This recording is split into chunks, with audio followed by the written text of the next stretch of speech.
हजारों लोगों की भीड़ उमड़ी। मेले की खासियत यह है कि करीब 3 किलोमीटर दूर से चलकर शहर के बीचों बीच घोड़ा भ्रमण करता हुआ मंदिर आता है। इस दौरान ऊंट घोड़े सहित विभिन्न प्रकार की झांकियां भी साथ चलती हैं। सैकड़ों लोग जुलूस के साथ निशान लिए हुए मंदिर आते हैं।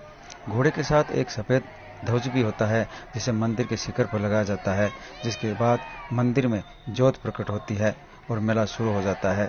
1976 में नवलगढ़ के राजा नवल सिंह के मंदिर का निर्माण करवाया था। तभी से ये परंपराएं चली आ रही हैं। प्रचलित कथा के अनुसार नवलगढ़ के तत्कालीन राजा नवल सिंह की रानी की लोकदेव बाबा रामदेव जी में गहरी आस्था थी। 250 साल से अधिक चली आ रही परंपराएं आज भी जिंदा हैं। भादवा की नवमी की धोख लगाने के बाद रामदेव जी मंदिर में घोड़े की आने और फेरी देने तथा जोत जलने की परंपराएं आज भी जारी हैं। इसलिए घोड़े को देखने मंदिर परिसर में और बाहर लोगों की लंबी कतार लग जाती है। बड़ी संख्या में पुलिस तैनात की जाती है। भले ही घोड़ा मंदिर में कुछ मिनटों के लिए आता हो, मगर उसी दौरान उनके दर्शन करने मंदिर परिसर में महिलाओं की बहुत ज्यादा भीड़ बढ़ जाती है। धक्का मुक्की की नौबत आ जाती है, मगर घोड़े को देखने होड़ मची रहती है। गुरुवार को भी हजारों लोगों की भीड़ मंदिर परिसर तथा बाहर देखी गई। घोड़े आने, मंदिर में बाबा रामदेव जी की फेरी देने, साथ ही ज्योत जली और लोगों ने जयकारों के साथ दर्शन किए। इसी के साथ 2024 के मेले का विधिवत आगाज हो गया। मेले में 5 दिन तक काफी भीड़ बढ़ने की संभावनाएं हैं।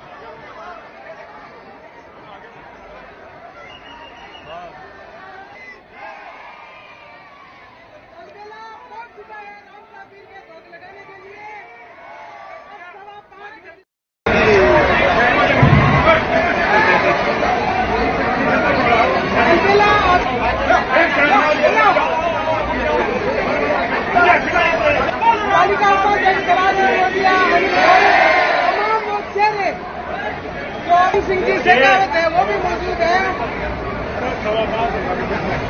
5:15 बजे घोड़ा को काम होया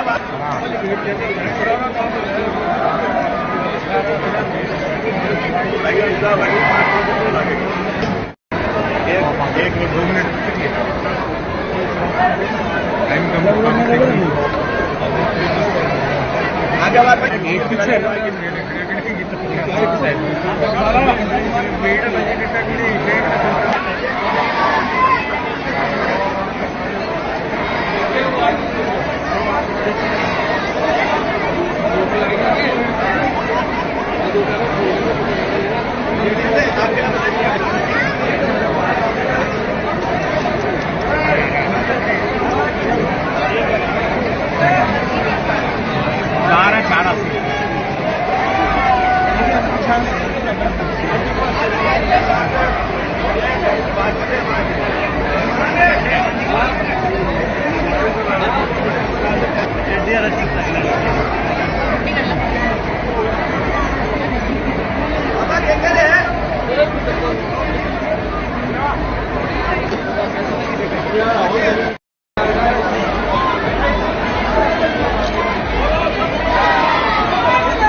वीडियो कॉल बनाना मायने चालो बारे